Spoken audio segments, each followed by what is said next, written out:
Hello, and welcome to Pillow Talk. Here at Pillow Talk, we realize that tragedy happens everywhere and to anyone. Tonight, we honor the brave souls who endured the disaster that was the Haribo sugar-free gummy bears of 2013. For this reenactment, we are joined by Joey, Joe, Paul, and myself. Let's take a look.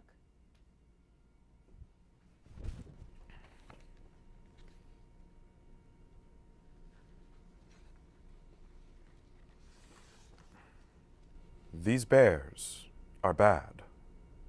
Very, very bad.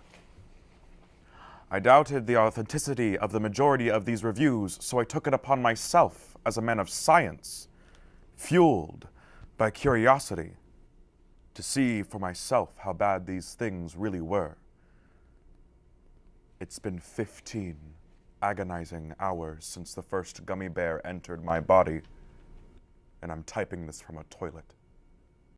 Alas, 8 p.m. rolled around, and I'd only went to the bathroom once and dropped a very normal stool. I was outraged. After all of these reviews, I had tried it for myself and found out that I had been right all along. They were lies. Then, like a well-timed retort, my stomach began to growl. I quit trying to stay hydrated for hours ago. Everything I drink comes out the other end violently and ceases to stop. I am pooping nothing but water, with bits of hell bears in them. Don't make the same mistake I did. Take any word for it and spare yourself the agony that only these hell bears can produce. And if you do make the same mistake I did, may God have mercy on your soul. I'm pretty sure Andrea, I'll call her, agreed to have dinner at my apartment only because I always spoke to her using nothing but my 2 years of high school German. Her English was perfect, probably better than mine. But the fact that I could only ask her directions to the Autobahn or inquire about the health of her non-existent Tante Amelia seemed to make me appealing to her in a sweet and non-threatening way. Moulie's marinara is as much of a panty peeler as anything I can cook, and isn't that hard to pull off. But still, I was busy tracking the recipe in my head when I found myself in the sweets aisle. And that, to my great chagrin, is why I didn't immediately notice the difference between Haribo normal gummy bears, which are designed for human enjoyment, and Haribo sugarless gummy bears, which are designed for the use in maximum security prisons as a way to punish uncooperative inmates. But soon, that would be the least of my worries.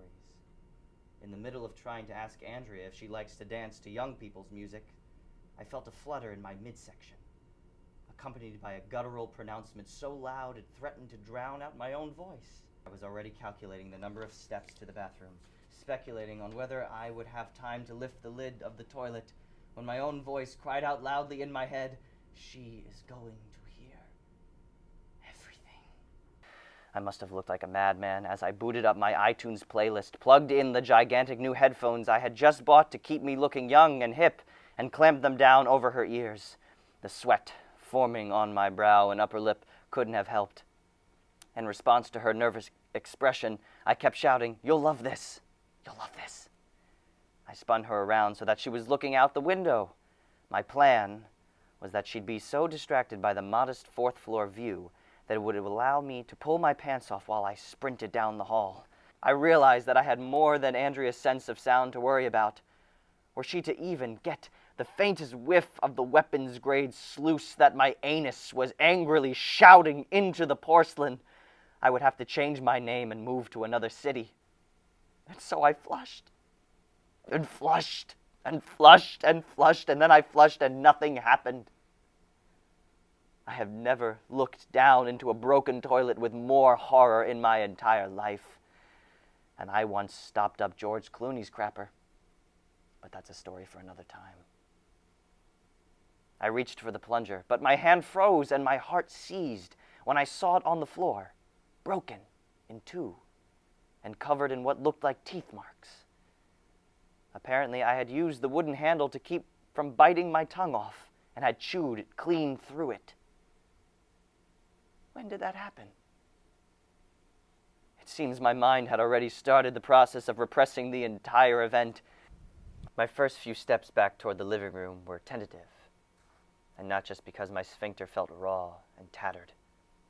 It was a slow approach to the moment of truth, especially when I saw her figure still planted on my sofa. I knew any look on Andrea's face, other than her mouth agape, would constitute a miraculous victory. And then, I saw it. The decorative bowl sitting in her lap, down to just the last few sugarless gummy bears. A low rumble from deep within her GI tract that sounded like Gefahr, the German word for danger. Her eyes shot past mine and refocused on the bathroom door, just down the hall, behind me.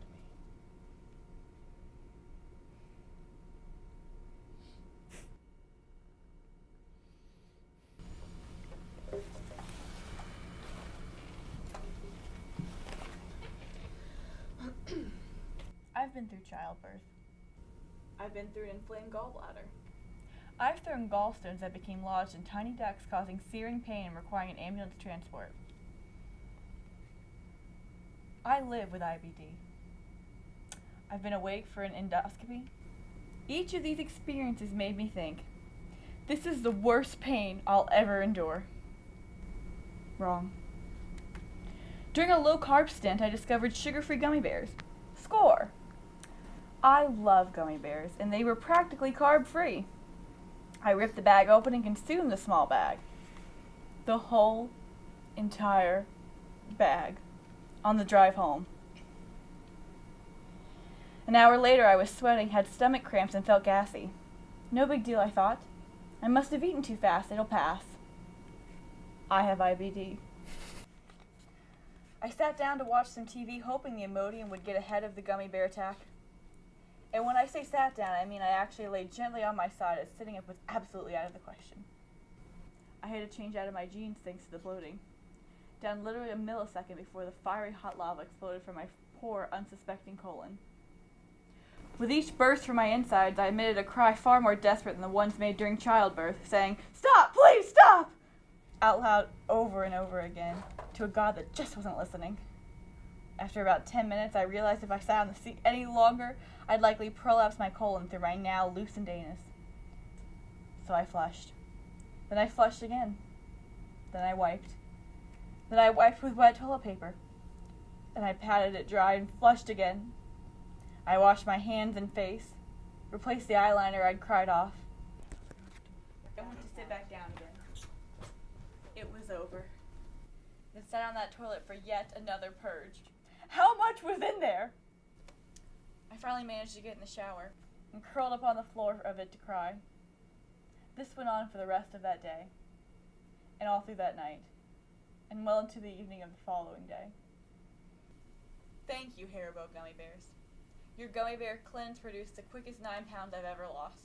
I haven't eaten a gummy bear since. Not even the regular sugar ones. Every time I see a bag of gummy bears in the store, I hear a grumble in my stomach and feel my sphincter tighten involuntarily. Warning. This is a story of extreme success. Your results may vary. My overbearing oath of a boss loves snacks. He rarely took the lunch as it would interfere with his love of micromanagement. While looking for cheap Christmas gifts for various staff members in my office amongst the tubs of popcorn, I found these gummy bears of death. That's when I came up with Holiday Popcorn of Death. 4 quarts popcorn, 1½ cup sugar, 1/2 cup white Caro, 1 cup butter, 2 tablespoons vanilla, 1 bag colored marshmallows, 4 cups Killer Haribo sugarless gummy bears. For Christmas, I distributed my popcorn gifts and gave my boss his special badge and went back to my office. I walked by his office several times in eager anticipation, and around lunchtime, I heard his characteristic open mouth crunching and I saw that the popcorn lid was off. Go time!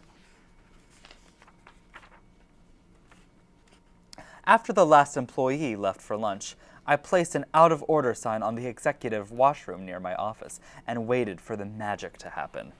It didn't take long, maybe 15, 20 minutes or so, when I heard a frantic cry at the washroom door and then heard my boss yell, "Shigam!" And as he hit the door, I peeked out my door to see him doubled over and shuffling like a speared penguin whose life depended on holding his butt cheeks together.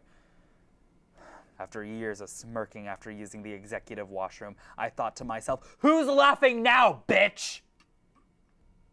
He shuffled his way to my office, shouting my name, probably to get the code, and I had hidden myself under my desk. "Unbelievable," was the only thing he could say when I heard what sounded like a live cat being dropped in a bubbling stew pot while shooting a Tommy gun. I looked under my desk to see soiled trousers drop on the floor of my office.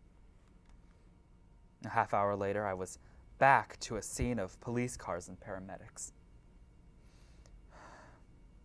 A firefighter was comforting Arlene, our receptionist, who was sobbing uncontrollably. I wandered around in disbelief. Everyone was in shock.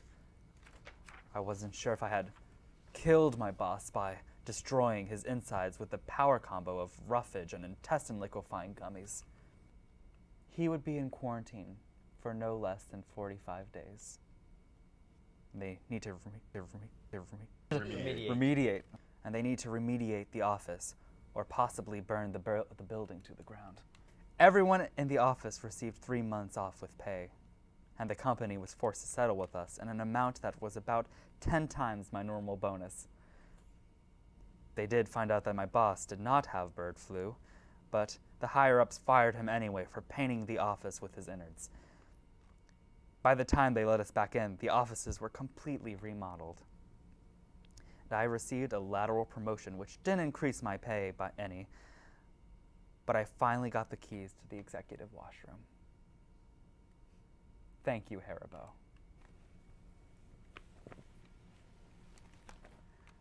And thank you for joining us.